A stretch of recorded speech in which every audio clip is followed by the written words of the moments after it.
¿Qué tal? Muy buenas noches, bienvenidos a una nueva edición de Voces en Relieve.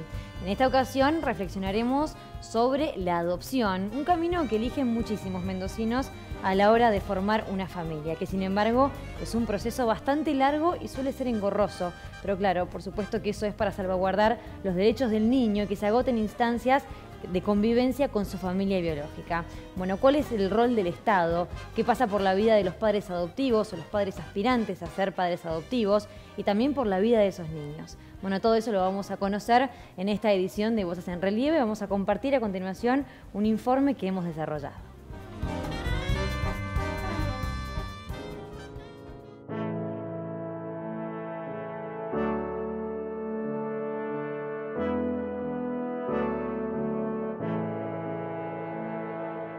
En realidad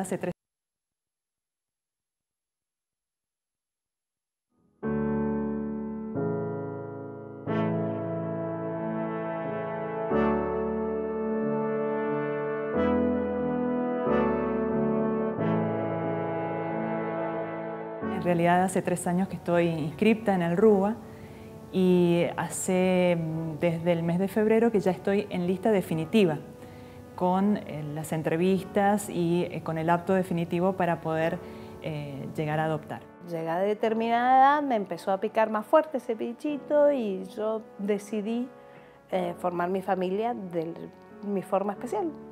Y así es que llego al tema de decir, bueno, no estaba en pareja en ese momento, decidí tener un hijo y bueno, llegó. Quería concretar mi proyecto de familia.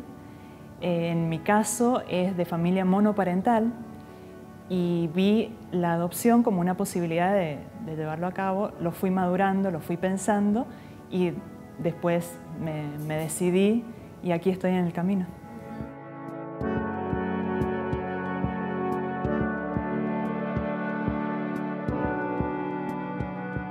En el RUA, Registro Único de Adopción. Ahí te dan turno para hacer cursos, haces una jornada un mes, otra jornada otro mes, donde te explican todos los pasos a seguir y todas las dificultades que puedes tener y todo lo que puede pasar. Incluso te explican algo que es muy importante y es qué es lo que estás dispuesto vos a amar. Que no es ni bueno ni malo, simplemente es lo que vos podés.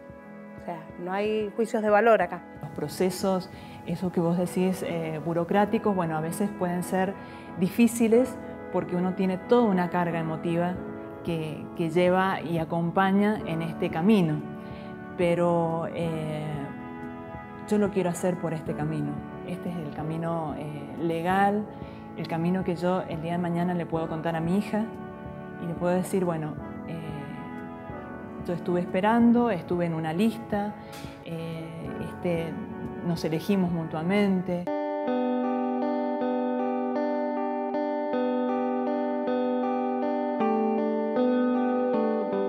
Me gustó mucho el caso, me pareció un niño que necesitaba mucho amor y que yo podía darlo. Además, porque yo siempre he tenido el pensamiento, esto es un pensamiento que viene aparte, que es, me siento como egoísta quitándole un padre a un niño, pero me siento muy bien dándole una madre a un niño. Cuando vos te inscribís, tenés la posibilidad de presentar un proyecto.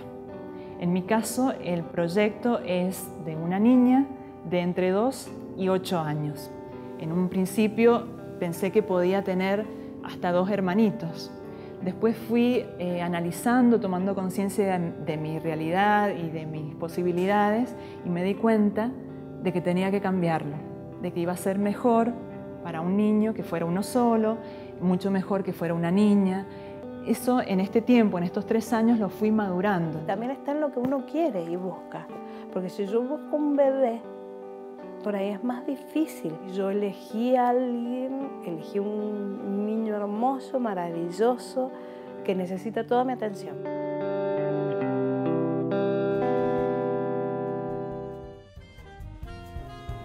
Muy bien, hasta allí las palabras de 2 mamás, una en lista de espera y otra que finalmente pudo concretar el sueño de ser mamá.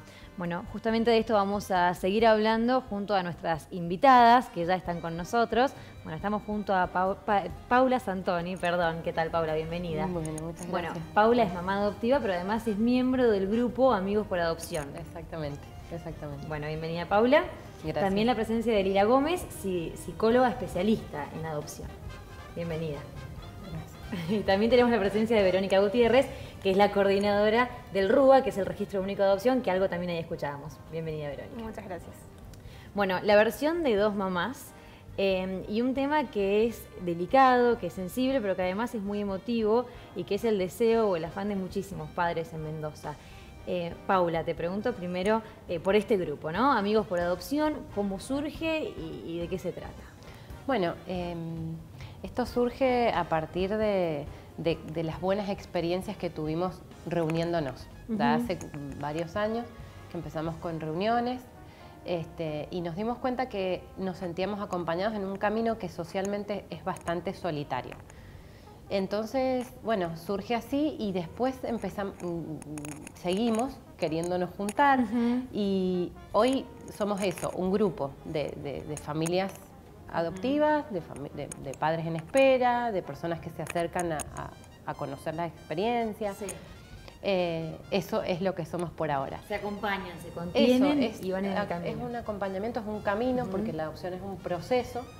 Y es un proceso que inicia con el primer deseo que uno tiene de querer adoptar. Recién escuchábamos a Betina que ella es mamá monoparental, ¿no? La familia monoparental, pero también tiene que haber un sinfín de casos, ¿no? En este grupo me imagino homoparentales, familias más tradicionales, existe de todo, ¿no? Sí, y eso también lo bueno que ha tenido el grupo es poder ver la diversidad y esto, ¿no? Sentirse que uno transita algunas cosas en común, pero que también hay diversidad. Y eso te permite replantearte cosas, nos permitió, como comentaba también allí Ivana, esto de replantear los propios proyectos, de conocer las experiencias de otros y ampliar tal vez esos proyectos o esas ideas. Entonces esta misma diversidad en el grupo, bueno, nos ha servido para crecer. Claro que sí, claro que sí. Paula, antes de seguir hablando, te pido que te corras un poquito la cadenita. Me piden por la cucaracha, perfecto. Bien, perfecto. Nah, igual perfecto, se escuchó todo, no pasa nada, es para seguir hablando bien. Bueno, Lila, te pregunto a vos, desde el costado quizás un poco más psicológico, ¿no? Es muy importante en este sentido qué pasa en el proceso mental de los padres, de esa familia, y cómo es después el encuentro con el niño, con el futuro hijo de la familia. Bueno, primero contame de los padres, ¿no? Cómo ese es el proceso que además es muy largo, ¿no? Porque hasta que llegan a tener al niño pasa un montón de tiempo. O bueno, relativamente, ahora lo hablamos con Verónica, yo doy certezas, pero bueno, ahora lo hablamos con vos. Contanos. Bueno, para empezar, saber que cada caso y cada situación es única e inigualable. O sea, hablamos desde la psicología, hablamos de la subjetividad. O sea, cada situación es particular, como cada vínculo humano. Claro que sí. En general, las personas tenemos o solemos tener un proyecto de parentalidad y de maternidad desde que somos pequeños. Tiene que ver un poco con el deseo de ver de descendencia, se dice. O sea, un poco con el deseo de seguir perpetuando nuestra especie. Por una cuestión natural, de hecho. Exacto. Y un proyecto personal, ¿verdad? Que puede ser, donde puede estar o no la maternidad y la paternidad, no en todas las personas. En general el deseo o la fantasía es de tener un hijo biológico. Son pocas las situaciones o los casos donde se fantasea con una adopción. La fantasía de adopción cuando somos pequeños tiene que ver en general con dificultades orgánicas que hablan o que ya nos van diciendo que no vamos a poder ser papás o mamás biológicos, digamos.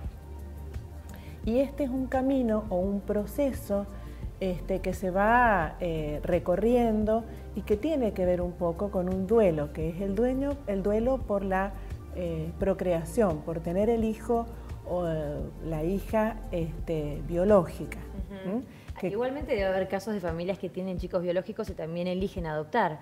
Son los menos, ¿no? También hay otros proyectos que tienen que ver con eso, ¿no? Y que tienen que ver con otras, con otros ideales o con otros deseos de la familia y de la pareja, ¿no? Este es un proceso personal, por eso yo decía que es particular. Y en relación al niño y al hijo, uno dice que en general son 3 hijos los que uno suele tener delante. Primero es el hijo concreto y propio, el de carne y hueso, el del presente, el que existe, digamos. Pero en el ejercicio de la maternidad y la paternidad está también el que se soñó, se fantaseó un poco desde los juegos infantiles, ¿no? El que se imaginó que uno querría tener, o sea, el hijo o la hija ideal, y el que se tiene en la realidad, ¿no? Y esto nos pasa en cualquier vinculación materna y paterna, o sea, independientemente de que sea la condición de adopción o no, digamos, porque hay muchas formas de familias. Por supuesto. La adopción es una. A mí lo que me gustaría también agregar con esta pregunta, Catalina, es que la adopción no implica desde ningún punto de vista, y esto hablo desde las estadísticas y desde la psicopatología y la psiquiatría infanto-juvenil, patología ni enfermedad. Es una forma de familia y de vinculación que sí lleva algunas características específicas o particulares, pero no implica una enfermedad, una patología o problemática puntual, sino temas que se van a tener que ir transitando y trabajando en el interior de cada una de las personas de la familia y del niño, ¿no? Como es, por ejemplo, un origen biológico diferente que va a implicar una elaboración psíquica, mental, digamos, ¿no? Tanto del niño como de los padres y de las familias. Bien, parte de los mitos, ¿no?, que existen alrededor de este tema, que seguramente también vamos a seguir hablando. Verónica, te pregunto, recién yo decía, bueno, un proceso que suele ser largo, un tanto engorroso, decía en la introducción. ¿Es tan así esto? Y si es así, ¿a qué se debe, no? Porque tiene que tener una razón de ser en los derechos del niño, por ejemplo. Bueno, eso es parte, tomo 2 cuestiones. En primer lugar, esto que vos me decís, que es un proceso, la primera pregunta por ahí que mucha gente hace es, ¿por qué demora tanto el proceso? Y es como una pregunta que ya la gente tiene instalada, entonces eso sería bueno poder aclararlo y explicarlo, porque depende muchísimo de los proyectos de las personas, como lo decía Betina. Depende de cada uno, y bueno, y acá justamente había visto a gente conocida que va a tener diferentes, si vos preguntás cuánto tiempo estuviste inscrito en el registro, dependiendo del proyecto te pueden decir una determinada cantidad de tiempo, y alguien que ha tenido un proyecto por ahí más amplio, que son la menor cantidad de casos, más amplio me refiero a un grupo de hermanos, que se ha imaginado con un grupo de hermanos, que piensa que puede vincularse de más de 3, o con un niño con discapacidad, o con un niño más grande, diciendo más grande, más de 9 años, más de 8 años, seguramente ese proceso ha sido mucho menor. Claro. Y por otro lado, además lo que quería tomar, que era que veía en la pantalla que decía que había 500 familias, justamente son 566 familias hoy que están inscritas en el registro, y además decía, daba otro dato que decía, creo que 500 niños en búsqueda de familia. Este dato es importante saber que no es así, digamos. Lo que puede haber 500 niños quizás en situación de medida de excepción. Bien. Que es una situación diferente Separados a la situación de... Exactamente. Ajá. Separados de sus padres porque se entiende que la familia de origen no estaría en ese momento garantizando sus derechos. Bien, pero no definitivo. No definitivo, es decir que hay un equipo que es el equipo de la Dirección de Niñez que trabaja para ver si esos niños pueden ser reintegrados a su familia de origen. Agotar instancias con su familia biológica. Exactamente.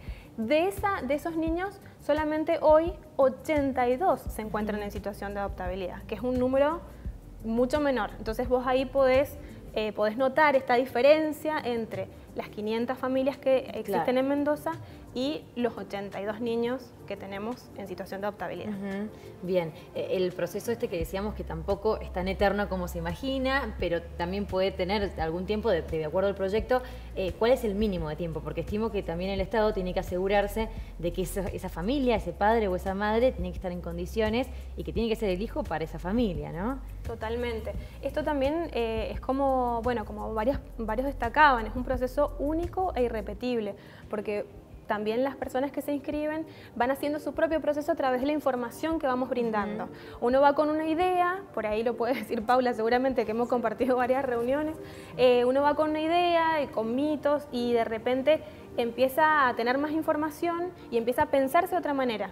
Y eso quizás implica un proceso que puede llegar a terapia particular, que puede llevarlo y bueno, implica un tiempo también personal de asimilación o de hablar con la pareja o de pensarlo con la red familiar. Entonces, bueno, son tiempos, nosotros vamos acompañando los legajos también de las personas para que también se sepan, justamente es destacable el trabajo que hace el equipo interdisciplinario de adopción, donde hay no solamente psicólogos, sino también trabajadores sociales en acompañar estos procesos. Claro, es todo un aparato que está en pos de que eso sea exitoso. Exactamente. ¿Y ese tiempo, Paula, crees que es prudente, que es necesario ese proceso también? Totalmente creo que, bueno, es muy importante este apoyo del equipo interdisciplinario y al punto que acompañan en un momento en donde las decisiones son cumbres en la vida de uno. Por supuesto. La responsabilidad es importante también desde el lado del equipo. Y creo que lo interesante también a partir de ese acompañamiento que ellos pueden hacer en un momento, también hay que sumar todo lo que significa el desmistificar nosotros como sociedad, todo lo que traemos dentro de la palabra adopción. ¿Y cómo se hace para derribar esos mitos? Y una de las cosas que digo desde lo personal y tal vez desde la experiencia con los grupos y las familias que transitamos ahora en este momento de nuestra particular sociedad, tiene que ver con esto, informarse primeramente, que la información sea lo más clara posible, lo más accesible posible, y también empezar a transitar y conocer personas que o ya hayan adoptado o encontrarte con otras experiencias distintas, porque eso como bien dice Verónica, genera que uno al encontrarse con la información te interpela y rompe esta cuestión de los mitos que traemos como la adopción como un estado o una situación caritativa, cuando en realidad por ahí tiene que ver con otras cuestiones, como bien decía Lila, que tienen que ver con algo muy subjetivo, ¿no? Que no es una cuestión de la caridad. No tiene nada que ver con eso. Y por ahí pasa mucho todavía, a mí me pasa, digo, como esto de, bueno, pero qué bien, qué capacidad. Y no es ninguna capacidad extraordinaria, es una elección y una decisión. Y esta decisión se toma a partir de diferentes... ahí está la particularidad de la que habla Lila, ¿no? Esta decisión se toma en base a la propia historia, en base a las posibilidades que uno tiene a partir de la información que tiene. Entonces, si uno amplifica esto, y bueno, obviamente la decisión va a ser mucho más acertada, más certera, ¿no? Y digo certera en cuanto al propio sentir. Después está todo lo que confluye, que tiene que ver con la historia de cada uno de los niños. Claro. Y ese encuentro, que es un encuentro a trabajar como cualquier vínculo en el que uno se encuentra en la vida con las personas y con lo complejo que es cualquier vínculo. Sí. Desde una relación de pareja, una relación laboral con la que uno comparte diariamente con personas, o sea, todo esto tiene su complejidad. La cuestión en relación por ahí al momento y al proceso inicial de la adopción es que hay que pensar que hay que poder facilitar espacios para elaborar algunas cuestiones diferentes que otras familias. Lo cual no quiere decir que otras familias, por ser biológicas o por tener otras condiciones, no tengan que elaborar. Claro. Digo, sigue teniendo su particularidad. Sí. Desmistificar por ahí tiene que ver con que quienes estamos transitando este camino podamos empezar por nuestras propias familias, por quienes tenemos cerca, a romper esos mitos. Claro, ¿no? Claro. Bueno, y también el hecho de un niño adoptado o una familia adoptiva, o hasta hace poco era medio un tabú, ¿no? De hecho, existen situaciones en que esos niños se pueden sentir distintos en algún punto. ¿Cómo se trabaja con eso? Y con el hecho de blanquearlo, y que sea algo natural y que sea de hecho algo meritorio para ese niño y para esa familia. Yo diría que en primera instancia hablando del tema de la adopción, desde que el niño llega a la familia, tenga la edad que tenga, o sea, aún siendo bebé, pudiéndole explicar en la posibilidad que tenga de comprender cuál es su origen, ¿verdad? Que además es respetar uno de los derechos del niño, que es conocer su identidad. En el caso de cuando son pequeñitos, a veces con fotos se les va explicando y los chicos en la medida que van creciendo cuentan la propia historia, digamos. Me acuerdo de algunos casos, ¿no? Donde las fotos estaban colocadas en la habitación, entonces los chicos iban contando su historia a las personas que querían. Aquí llegué, aquí estoy con mi mamá, aquí estoy con mi papá. En la medida que van comprendiendo y van creciendo, pueden ir hablando de forma natural de su origen y también comprendiendo de acuerdo a cómo van construyendo su psiquismo o la mente, ¿no? Por supuesto, a medida que van creciendo y que van entendiendo. Exacto. Retomando un poco lo que decía Paula, creo que hay muchos mitos y que es importante tenerlos presentes y trabajarlos y hablarlos, porque recién hablaba, yo trabajo con niños y adolescentes, bueno, y con adultos también, y el otro día pedí un informe escolar por un niño que venía con un motivo de consulta cualquiera, ¿verdad? Sí. Y el informe escolar decía, el niño se encuentra muy bien con su familia actual, ¿no? A mí me llamó mucho la atención eso, porque es la única familia del niño. El niño fue adoptado al día de haber sido nacido, o sea, vinculado con esa familia, fue adoptado de recién nacido. Claro, sí. O sea, esta es su familia. ¿Cómo se juega desde algún lugar la creencia o, digamos, desde la maestra o desde la persona que hizo el informe, el prejuicio, ¿no? Como si... sin intención de alguna maldad. Sin ninguna intención, pero creo que esto está muy arraigado en nuestra sociedad, como también lo que decía Paula, las diferentes clases sociales o la adopción vista como un acto de caridad, ¿no? Entonces muchas veces luego de una adopción está, qué bien la familia, qué generosa. O se victimiza incluso al niño. Claro, cuando en realidad la adopción se produce por dos necesidades, la adopción de la mujer o del hombre de ejercer la maternidad y la paternidad, la elección de proyecto de familia, como decían recién, ya sea monoparental, o sea homoparental, o sea una pareja de padres que, digamos, heterosexual, porque hay muchas situaciones de familia y de adopción, pero que la ley permite en nuestro país, y esto es de avanzada, y yo creo que es uno de los logros de los derechos de nuestro país, más allá de que la doctora podrá hablar de esto, ¿verdad, Verónica? Pero y hay una necesidad de un niño que por X causas no tiene la posibilidad de crecer en el seno de su familia biológica, y entonces ambas necesidades se reúnen y dan lugar a la formación de una familia y de un vínculo que, como bien decía Paula, va a tener las vicisitudes de cualquier vínculo humano. Claro. Y toda la artesanía de un vínculo familiar. Hasta quizás más cuidado, ¿no? Más trabajado. Con una particularidad, y esto me parece importante rescatarlo. Hay una prehistoria, suelo decir yo.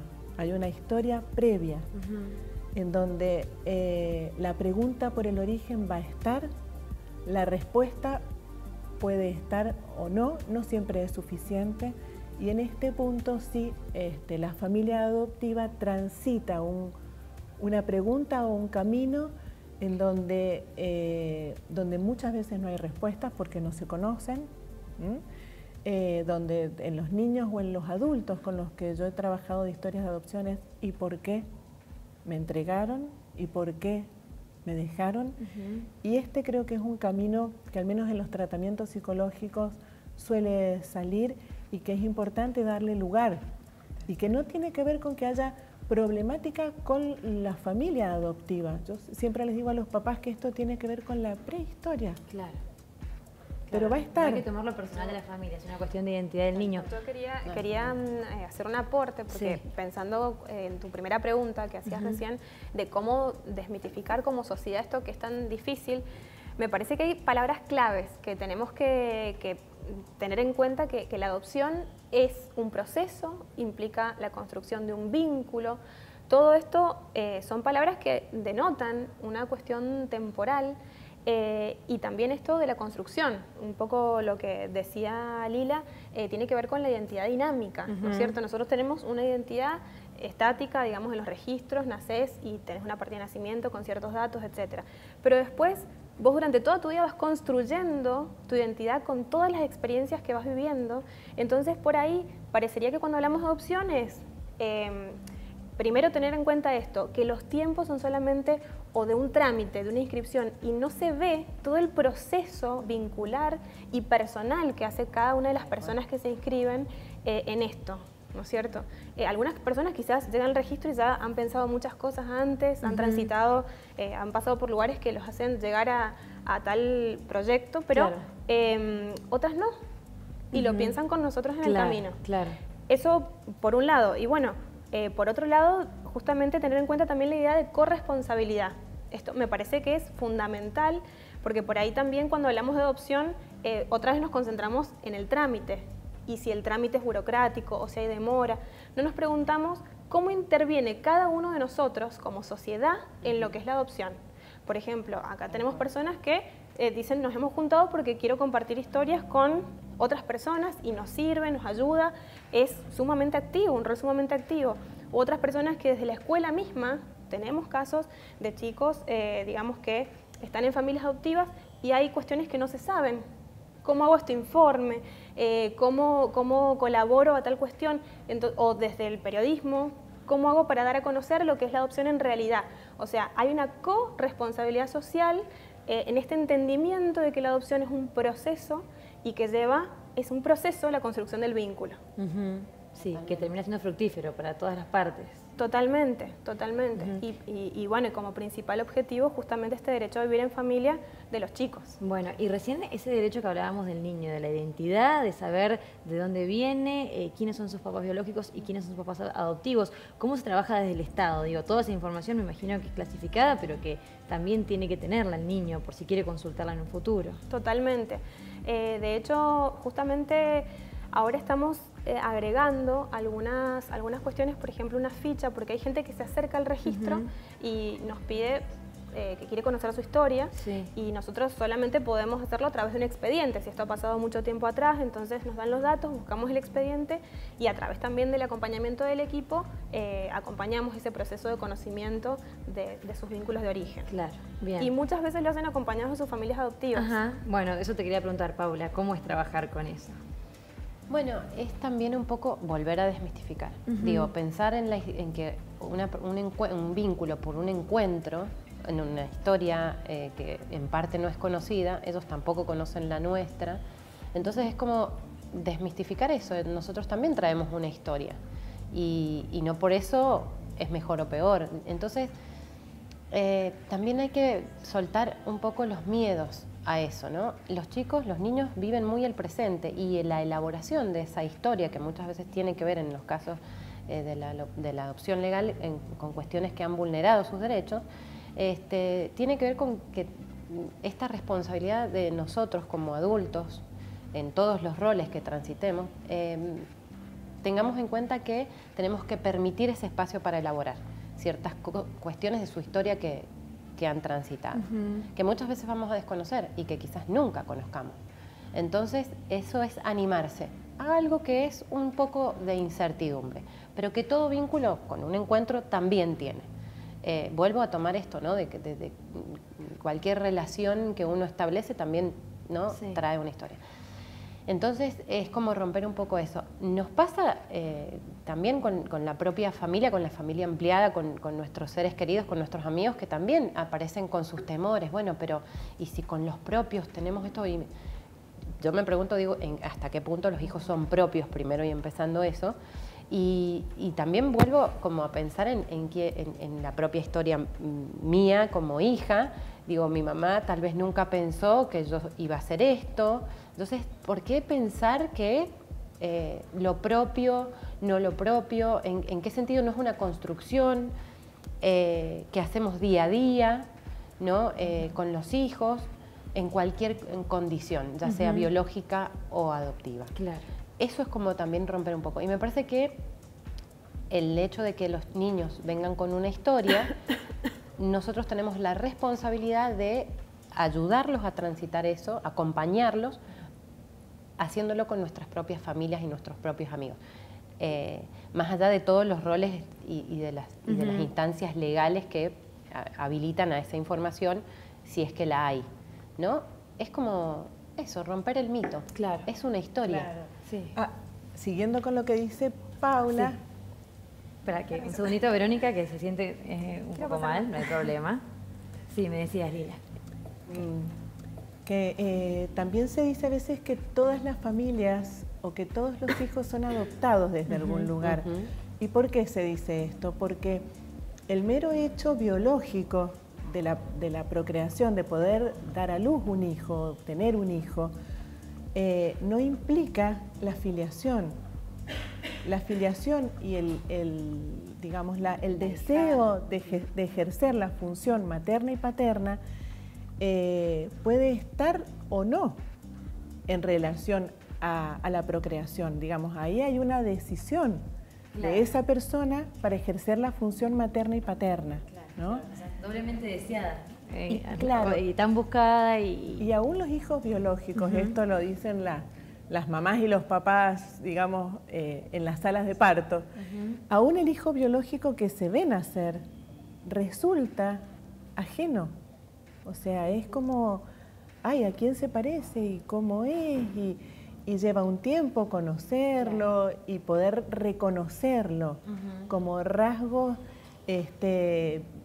digamos, parecidos a la familia, porque siempre va a tener algo de diferente y de ajeno, digamos, ¿no? En el y de informe, desconocido, aún conociendo por supuesto, la genética, tampoco sabemos. Hay porque de hecho es otra persona, es una persona nueva que llega a la familia. Y hay un montón de enfermedades y de cosas que surgen conociendo la rama genética en las familias, o sea, no todo es explicable desde lo genético, pasa con las familias biológicas, con las familias adoptivas hay mayor incertidumbre en relación a esto, pero aquí se empiezan a diferenciar roles, ¿no? Entonces tenemos los progenitores, la madre y el padre, que a veces son los mismos y otras veces son separados, son diferentes, ¿verdad? Sí. ¿Cuánta cuota de altruismo, que recién decíamos, o de generosidad tienen las familias adoptivas? Si es que existe acaso ese indicio, porque uno lo puede pensar como un pensamiento popular, una cuestión de mito también, ¿no? Pero también tienen que tener una cuota de generosidad o de altruismo las familias adoptivas. Yo creería que es igual a la de una familia que ejerce, que tiene la generosidad de criar un ser humano. Sí. ¿Y las diferencias entre adoptar un niño o un grupo de hermanitos, por ejemplo? ¿Hay muchas diferencias en eso? Te pregunto, Paula, por la experiencia en el grupo. Yo pienso que en realidad las diferencias están en la construcción que uno tenga justamente desde cada uno como sujeto. La experiencia sí va a ser distinta porque, por ejemplo, que en el caso de un grupo de hermanos es importante que ellos estén juntos. Eso, en algunos casos hay hermanos que son más grandes, entonces ya por ahí Verónica nos podrá comentar más, pero hay casos en los que hay algunos niños más grandes que prefieren no ser adoptados, digo adolescentes. Hay grupos de hermanos más pequeños que sí, digo esto de la autonomía progresiva, la escucha a los niños en esto, su participación, claro, ¿no? Por supuesto. Pero creo que es importante tener en cuenta que para ellos es fundamental estar juntos también. Y empezar a abrir esto en la conciencia social de que la adopción no es una cuestión solamente de la adopción de un bebé, eso va a ir construyendo. Yo estoy muy agradecida de que ustedes estén haciendo este espacio para que podamos hablar de esto, porque sinceramente la sociedad muchas veces dificulta con sus prejuicios o los mitos construidos. Aparte, digo, ir a desmistificar tiene que ver con ir a ver dónde se construyeron esos mitos. Claro. Y muchas veces nuestro país ha tenido cuestiones históricas que han favorecido a esos mitos, ¿no? Entonces, me parece que es importante también el acompañamiento desde la conciencia social sobre la adopción. Tal vez tal vez no pase mucho tiempo en el que no tengamos que decir que somos familia adoptiva, porque tenga que ver con una diversidad que sea más común. Claro. Y común me refiero no porque sea en mayor cantidad, porque sí somos muchas las familias adoptivas, sino porque sea común la escucha y porque esté dicho. No sé si la palabra es naturalizado, pero que esté dicho, porque lo dicho, digo, uno no anda diciendo, sí, yo soy hija biológica. Mis hijos no son adoptados, son hijos, fueron adoptados. Claro, por supuesto, sí, es cierto. ¿no? También las palabras dicen mucho, Totalmente, ¿no? el lenguaje construye. Sí. Claro, uno no dice yo soy hijo de una fertilización in vitro, soy hijo de óvulo donado.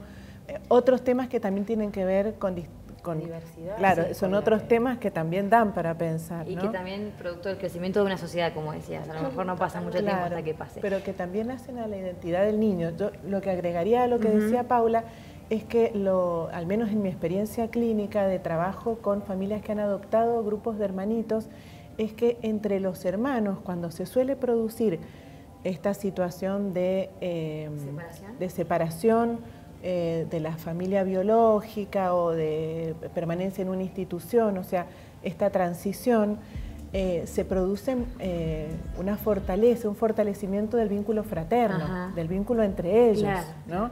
Como una forma también de enfrentar el desamparo y las... Claro, es un mecanismo de defensa, tal cual. Entonces, que los pueda adoptar una familia y no tener que desmembrarlos, suele ser, dependiendo de cada caso, muy favorable para los niños y para la familia también. ¿Cuánto se prioriza esto? ¿Cómo estás mejor? Ya lo tenemos de vuelta. ¿Cuánto se prioriza esto? ¿El Estado cuánto lo tiene en cuenta? Mucho. Lo que pasa es que muchas veces choca, digamos, la necesidad de los chicos con la realidad que existe en el registro. Entonces tenemos, por ejemplo, en la fecha, hoy, 2 grupos de 4 hermanitos que todavía no encontramos familia. Entonces ya llega un punto de cuando vemos que nos estamos demorando mucho porque tenemos en cuenta que esos niños siguen en un hogar, hay que tomar la decisión. Entonces, la verdad que en muchos otros casos, como decía Paula, a veces los mismos chicos no han vivido juntos o tienen una historia que determina que incluso quieren ir separados. Pero en los casos en que quieren ir juntos es muy difícil decirles no hemos encontrado familia para los 4 porque la verdad que es mucho. Muchas veces uno se pregunta a sí mismo, o sea, como que piensa esto, ¿por qué las demoras o esto? Pero a la hora de uno poner el cuerpo, por decirlo de alguna manera, es como que cuesta mucho más, ¿no? Sí, por supuesto. Y no es algo que se pueda pedir, es algo que tiene que ser, como decíamos antes, un proceso de la persona. Entonces se prioriza totalmente el derecho de los chicos a estar juntos. A veces no sale, en algunos casos, en la mayoría, y en otros, en que son muchos, quizás no. Y me imagino que la escucha del niño se activa, por lo que decís. Totalmente. Se lo tiene en cuenta en todos los aspectos del proceso. Tanto, digamos, desde el lugar en el que están, desde que se les avisa que están en condiciones de que van a incluirse en una familia y también, bueno, durante el proceso. Bien. Bueno, tenemos que ir terminando. Quería agregar una cosita en cuanto a esto que dice Verónica. Me parece que es importante también que las familias en espera o las familias adoptivas construyan lazos de apoyo con sus seres queridos, con su familia, porque creo que a veces se pone como mucho o como demasiado expectativas en que sea a lo mejor la familia, ya sea monoparental, homoparental, etcétera, la que tiene que responder. Y sin embargo es todo un colectivo de personas. Incluso cuando va una familia a tener a su hijo o hija biológica, toda la familia, ¿no? Acoge a ese nuevo miembro de la familia. En el caso de la adopción es importante activar eso también.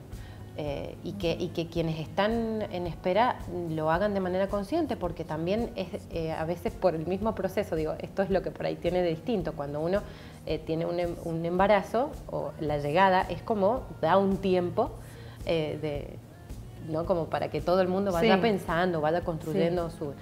Nosotros como familia adoptiva tenemos que construir ese imaginario a partir de lo que decimos, de la información que hacemos llegar, y eso es algo que hay que hacer. Eso quería agregar, porque si no, la tarea es como cualquier tarea, vuelvo a decir, con todas las particularidades y complejidades, es una tarea que bueno, en la que requiere de acompañamiento de nuestra propia comunidad.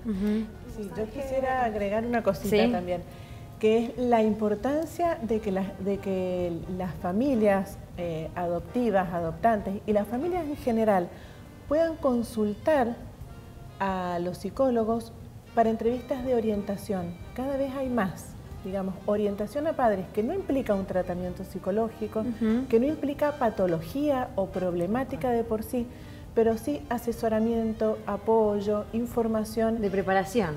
Y posibilidades, exacto, de poder hablar con un especialista acerca de las vicisitudes de la crianza. Bien, ¿no? perfecto. Y en relación a esto, que los colegas también se formen, porque son familias con características particulares, ya sea las adoptivas, las familias que han transitado otro tipo de tratamientos, de fertilidad, o sea, cada camino para llegar a constituirse como familia es único y irrepetible e implica particularidades. Verónica, a modo de reflexión. Sí, no quería dejar de enumerar otras situaciones porque tocamos el tema de los grupos de hermanos, pero la verdad que hay otras situaciones, digamos, en las que se encuentran los chicos que también merecen ser destacadas, y entre ellas es justamente la discapacidad, que también hay mucho de miedo y mucho de mito y mucho de esta situación, digamos, de desinformación. Y por otro lado, los chicos más grandes. Hoy en el registro también es a modo de reflexión y a modo de quien vea el programa, que seguramente van a ser personas que están inscriptas. Hemos estado haciendo convocatorias internas porque si bien no encontramos personas que tengan en su proyecto, que nos hayan dicho podemos adoptar a un niño o un adolescente, cuando damos esta información, por ejemplo, de que hay una niña de 16 años en situación de adoptabilidad, quizás uno no la imagina, pero hay gente que responde. Entonces que también estén abiertos a pensar con nosotros, porque puede ser que las condiciones estén o que no, y eso lo podemos pensar juntos, pero que no le tengan miedo a esa información y que se acerquen al registro, que están siempre las puertas abiertas. Y un estado además, ya para ir cerrando, que se ha vuelto más abierto a las condiciones, ¿no? A las condiciones de hábitat, por ejemplo, o de familia, ¿no? Esto de homoparental o monoparental. Totalmente, sí. Justamente por ahí me preguntan, ¿y cuántas familias monoparentales, homoparentales hay? Y la verdad que yo no llevo una estadística, porque son diferentes formas de ser familia, cada una con sus particularidades, o por ahí me han hecho esa pregunta en ciertas ocasiones, y la verdad que es una forma diferente de ser familia, nada más, que tiene sus complejidades, como decía antes, pero que es aceptada en la diversidad. Perfecto. Simplemente. Se entiende. Chicas, muchísimas gracias. Verónica, Lali, Paula, muchísimas gracias. Lila, perdón, y Paula. Gracias por venir. Y bueno, seguramente mucha gente que del otro lado nos está viendo van a tener también su reflexión al respecto. Muchísimas gracias. Muchas gracias por la invitación. Momento de hacer una pequeña pausa para nosotros y ya seguimos con las familias y la adopción.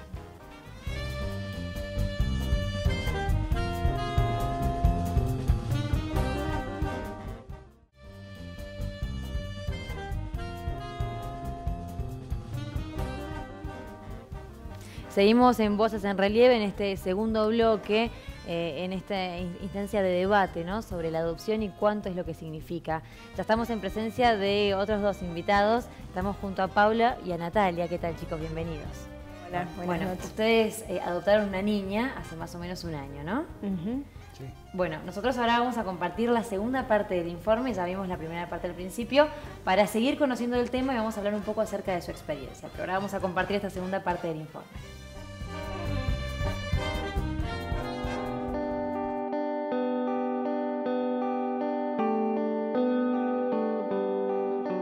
Hay muchos chicos, pero también hay muchos chicos que no están en adoptabilidad.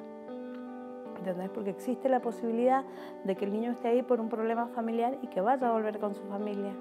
O que los padres no hayan decidido dejarlo, que estén buscando la forma de sacarlo. O que, no sé, hay 10.000 circunstancias que pueden hacer de que el niño esté en una institución del Estado, pero que no sea apto para adoptar. Uno sabe por lo que se conoce popularmente, sin tener ninguna prueba, que se puede dar o en un hospital, o en una zona alejada, o en el norte del país. Yo no quiero esa historia para mí. Si tuviera alguna propuesta, no la aceptaría porque me parece que no es sano para la historia de un niño. Para mí fue muy fácil. Yo sé que, por ejemplo, los papás del hermanito de mi niño estuvieron 7 años esperando hasta que llegó. Los papás de la hermanita también estuvieron unos 5 o 6 años esperando hasta que pudieron llegar a ellos. Yo he tenido mucha suerte. Yo creo personalmente que en los últimos años se ha abierto mucho y que hoy está la posibilidad para todo aquel que quiera ser papá.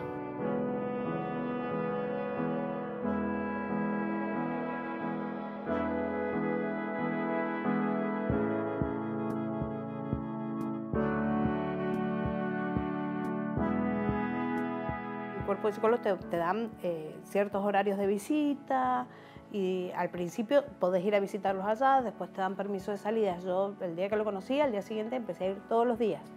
Yo iba todos los días y estaba toda la tarde con él hasta que él empieza a soltarse más conmigo, charlamos. Al principio, a ver, todos se aferran, todos los niñitos se te tiran, pues todos están buscando una familia, obviamente. Y después, bueno, me dieron permiso de sacarlo, lo empecé a sacar, permiso de que se quedara acá en casa, permiso hasta que un día, bueno, ya está, se vino a vivir. Creo que esto que se ha ido creciendo y creo que podría crecer mucho más, hemos tratado de suplir esa falta o carencia que puede haber a nivel institucional, juntándonos entre nosotros y tratando de seguir formándonos. Pero podría haber dentro del Estado, del RUA, una instancia que siga acompañándonos, porque a veces la espera puede ser un poquito más larga de la que nosotros pensamos. Y así llegó el día en que, bueno, me dijeron, bueno, mañana lo vamos a conocer. Fuimos, nos conocimos y fue amor a primera vista. Lo vi y fue, sí, me iluminó la vida. Y desde ahí no lo dejé de ver un solo día.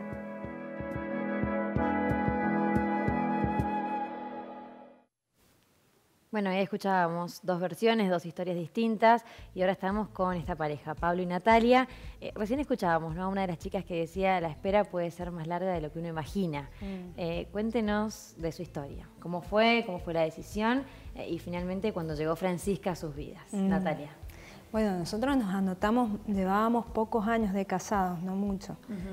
Pero como no venía, dijimos, bueno, tenemos varios primos que han adoptado, entonces como que no nos costó, y sabíamos que habían esperado muchos años, entonces como que no dijimos, bueno, anotémonos por las dudas, porque nosotros queríamos ser una familia, de que nos juntamos.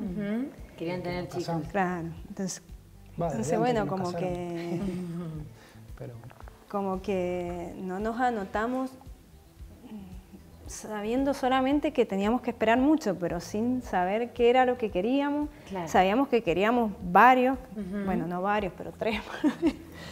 y que era larga la espera. Entonces, bueno, nos anotamos con muchísimas dudas. Fueron 5 años de espera, de que sin que nadie nos hablara nada de la adopción, sin saber nada. Íbamos a ratificar cada 6 meses. Pero cuando ustedes se inscribieron al RUA, ¿ahí no hubo algún proceso de información, de esto de psicólogos y el equipo interdisciplinario? No, en esa época no, como que te anotabas, te llegabas y te decían, bueno, a ver, de tal edad, qué edad, con enfermo o no enfermo. Y no enfermo, no sé, como que no era muy... Cuando uno se inscribe tiene que hacer el proyecto que se llama, que es anotar, digamos, qué es lo que uno quiere. Y aparte al principio sí, hay una... O sea, en el momento que nosotros nos anotamos había un par de charlas, así que como introductorias, no sé, pero fue eso y después como que prácticamente lo dejamos... No es que lo olvidamos, sino que lo dejamos, como dice ella, ratificábamos cada 6 meses, porque en el registro se ratifica cada 6 meses la intención de ser padre, y en esa ratificación uno puede ir modificando el proyecto. Bien, ¿y ustedes no modificaron el proyecto o estaban abiertos a las posibilidades? No, la primera vez que nos anotamos para 2 hermanitos hasta 3 años. Primero porque llevábamos 3 años de casado y como que no nos imaginábamos con chicos más grandes de lo que llevábamos nosotros viviendo. Pero no sé, son cuestiones súper personales. Sí, después, por supuesto. a medida que iba pasando los años, como que lo íbamos ampliando a ese proyecto. Y bueno, hasta el final llegamos hasta 3 hermanitos, hasta 4 años. Que recién, por ejemplo, el año anterior a que nos dieran a Francisca, como que el año anterior recién empezamos a ir a charlas que ofrecía el RUA, que nos ayudó mucho. Ahí la escuchamos a Francisca, quiere participar. Se despertó de la siesta. Como que recién empezamos a escuchar algo sobre la adopción, veíamos muchas familias que estaban anotadas para chicos más grandes, que habían sido experiencias buenas, como que, y dudamos mucho de cambiar el proyecto, pero ya estábamos ahí nosotros en el final, entonces como que dijimos, bueno.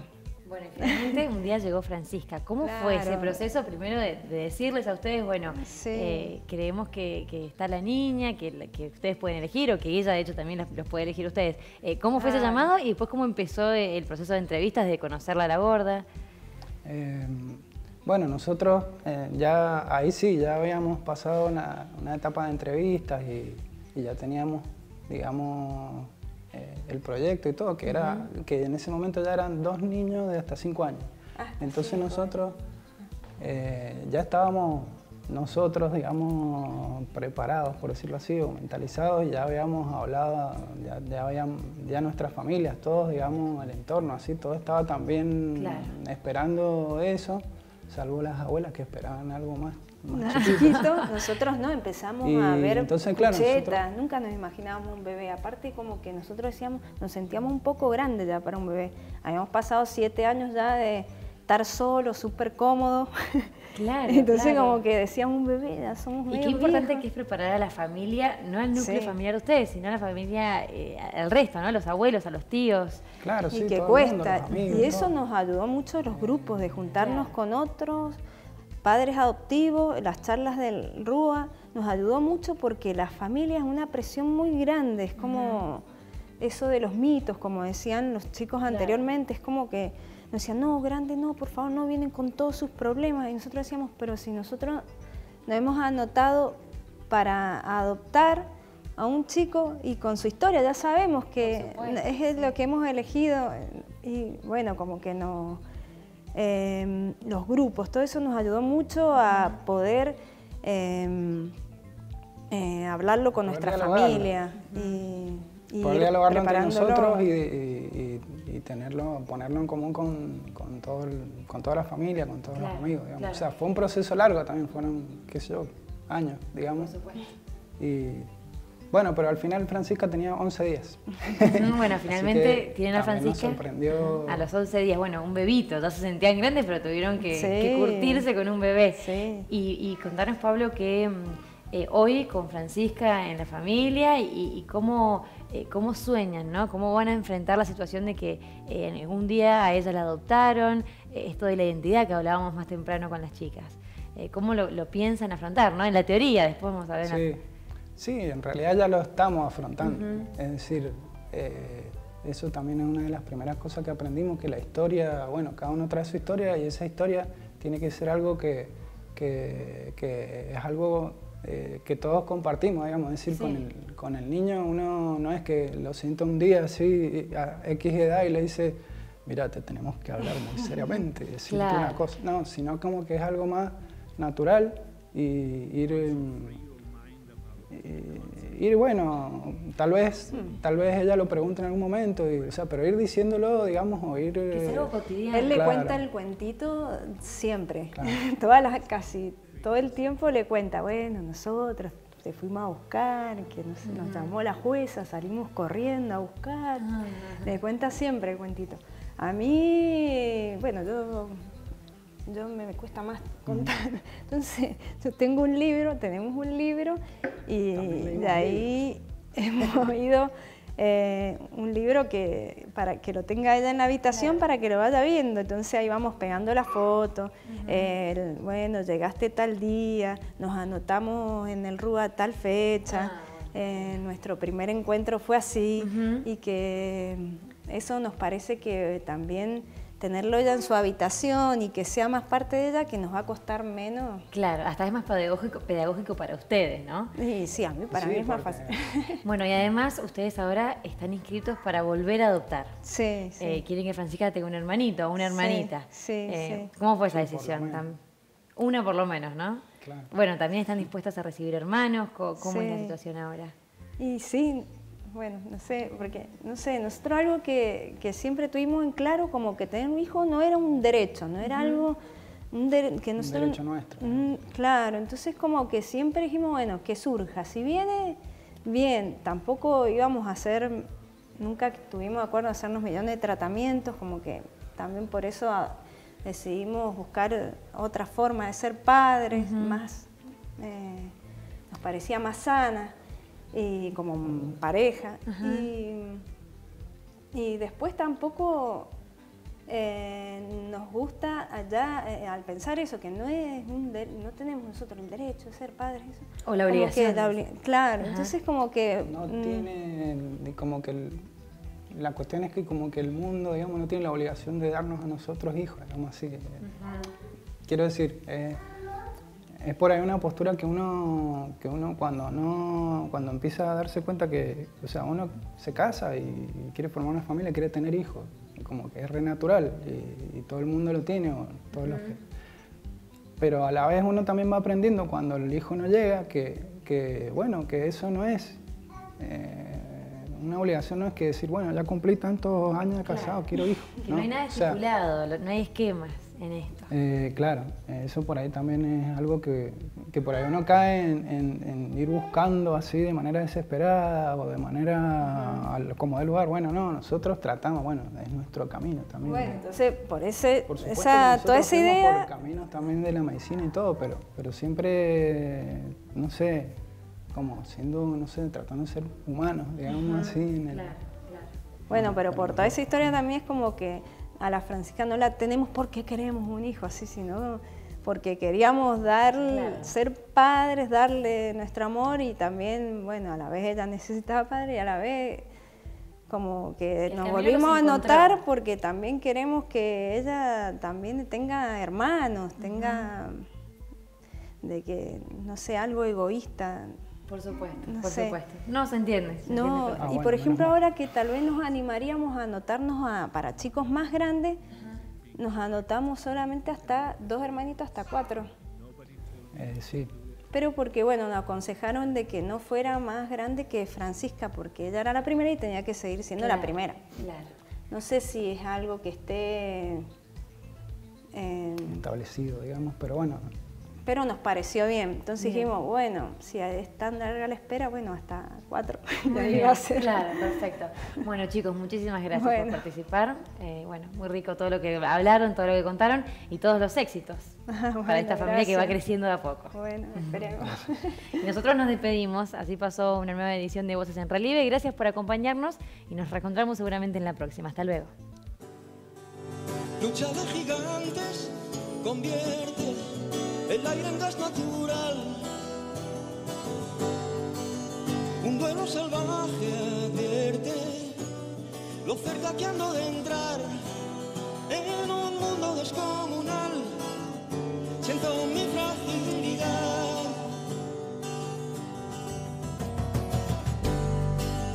Vaya pesadilla corriendo con bestia detrás. Dime que es mentira todo, un sueño tonto y no más.